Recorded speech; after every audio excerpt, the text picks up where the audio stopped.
all need a breather after that. It was amazing. Mom, Dad, if you're watching, I just shook Claire Hugh's hand. Hi, everyone. I'm Zoey, and I'm really, really honored to be here in Whitehorse with you today, the traditional territory of the Kwanlin Dun and the Taw-Ngwitchin Council. I'm a Cree, Dene, and Metis, a member of Peter Ballantyne Cree Nation. I'm a fourth-year student in the SUNTEP program, the Saskatchewan Urban Native Teacher Education Program at the University of Saskatchewan. And I think I'm here as a test to my integrity. And, right?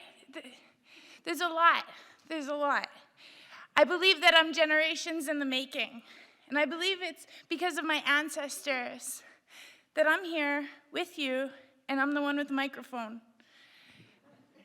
We are generations in the making. And it's because people believed in me and my crazy ideas when I was just a young girl.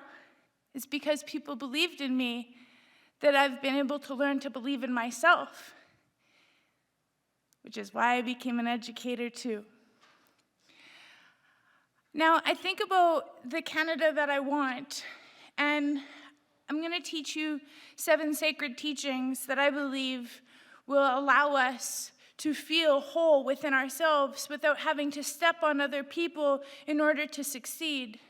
This entire country that you see behind me was built on fear. And I feel like we've missed a lot of opportunities to build some beautiful relationships. And I think, we've come a long way. And I believe in you. I believe in your kids. I believe in your grandchildren. I believe we can reflect on the wrongdoings and become better as a result, because once we know better, we can do better. It's really timely that Canada 150 is coming at a time where the Truth and Reconciliation calls to action are being presented to Canada. Raise your hand if you've read the Truth and Reconciliation calls to action. Wonderful. So perhaps we could share that with the rest of the people who didn't get a chance to see it yet. I know you're probably busy, but this is really important. The Truth and Reconciliation calls to action are very easy to read. They're very accessible. And they're made with integrity, with heart, with spirit. They too are generations in the making. And they're separated into different sections. And I think that you can have fun with it, that you can read it and find ways to challenge yourself and actually respond to the calls to action. As an Indigenous person who grew up in the public education system, I was failed. I was failed because I didn't learn my culture. I learned my culture as some romanticized version that Indigenous people are people of the past, that we don't exist. And if I couldn't see myself in the present, then where am I supposed to go? We need to be able to see ourselves as teachers, as leaders, as decision makers. And we're starting to. But it's not reflective in our public education system yet. Also, why I became a teacher. The university never seemed like a place for me. I thought it was a place for them. And boy, was I wrong. Because I'm just as smart as my colleagues. And I challenge the system. And that's why I say that it is a test to my integrity to come into these places to be vulnerable. But I do that as a model in hopes that you will be vulnerable too. You don't have to be scared that other people will take your opportunities away or take opportunities from your children. They're not yours. They're all of ours. And if we can understand that, then we can grow, and we can truly be a country that we're all proud of. There's 7 words that I had a whole script. I didn't read it because I wanted to talk to you for real.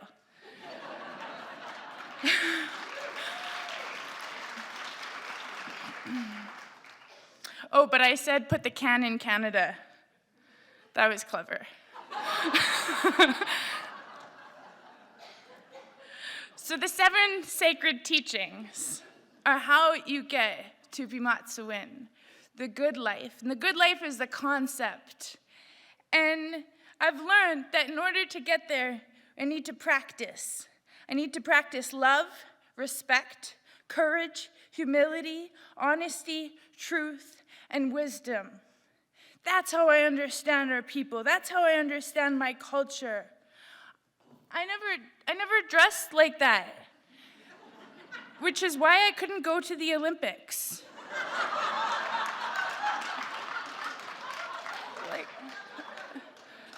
You guys laugh, but I'm being serious. I was invited to the Olympics and I couldn't go because I didn't have an outfit like that. For real. So I get it. Anyway, we didn't have access to our culture. We were taught our culture as if we existed in the past, and so now, who are we? And as a teenager, those were very formative years, and we missed an opportunity. The public education system missed an opportunity. And I got a yellow light, so I'm gonna miss an opportunity if I don't teach you these words. So I'm teaching you them because we have to start somewhere. So I want you to repeat after me. The first one is gonna be love, Sakeoin. The next one is respect, Manichiwewin. Third one is courage, Sokateoin. Humility, Tapateomisuin. The next one is honesty, Queaskatasuin.